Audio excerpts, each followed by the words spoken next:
CBSE पहले विकल्प के तौर पर मौजूदा फॉर्मेट में हो सकती है मुख्य विषयों की परीक्षा। यह सीबीएसई की तरफ से कहा जा सकता है। मुख्य विषयों के आधार पर बाकी विषयों के नंबर मिलेंगे, ऐसा कोई रास्ता निकले। सोर्सेस के हवाले से जो छनकर जानकारियां सामने आ रही हैं अभी तक, उसके आधार पर यह बातें हम आपको बता रहे हैं। दूसरे विकल्प में 3 घंटे की जगह 1.5 घंटे की परीक्षा होगी और ऑब्जेक्टिव या शॉर्ट आंसर टाइप 4 विषयों की परीक्षा होगी। तो ये तमाम जो प्लान है वो भी आज शेयर किया जाएगा इस मीटिंग में और इन पर भी चर्चा होगी। अब फैसला क्या लिया जाता है ये देखने वाली बात होगी। मनीष, ऐसे में जरा ये बताइए, क्योंकि मुझे याद है कुछ दिनों पहले देश के शिक्षा मंत्री रमेश पोखरियाल निशंक ने अलग अलग राज्यों के शिक्षा मंत्रियों से भी सुझाव मांगे थे, प्रस्ताव मांगे थे। वो इन तमाम सुझावों का लबोलुआब क्या निकलता हुआ नजर आ रहा है? राज्य क्या चाहते हैं, वो किस फेवर में है?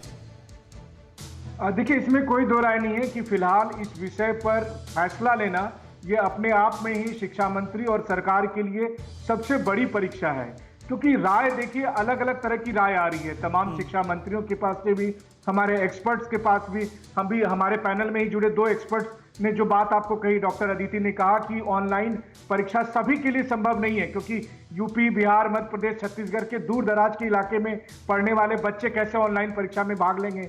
वहीं दूसरी तरफ हमारे एक्सपर्ट जो डॉक्टर साहब हैं उन्होंने बताया आपको कि आप बच्चों के साथ ये रिस्क नहीं ले सकते। बच्चे वो ग्रुप है जिनको आपने वैक्सीन नहीं दी है और हम बात कर रहे हैं कि तीसरी लहर में वो उन पर असर हो सकता है, तो हम उसको दूसरी लहर में ये जोखिम में नहीं डाल सकते हैं परीक्षा के नाम पर। ऐसी स्थिति में उपाय क्या है? उपाय यही है कि देखिए, अमूमन एक तो बात यह है जो समझ में सबको आ रही है कि हर बार रिजल्ट जुलाई के पहले हफ्ते या जून के आखिरी हफ्ते में आता था।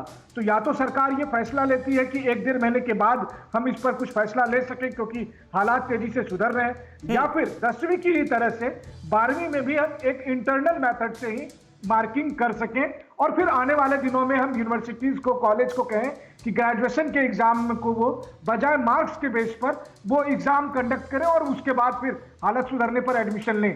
तो तमाम तरह के विकल्प हैं। यहां तक कि शिक्षा मंत्री निशंक ने तो बच्चों से, अभिभावकों से भी राय ली है। हाँ। तो एक कंसल्टेशन के थ्रू एक डिसीजन लेना चाहती है सरकार।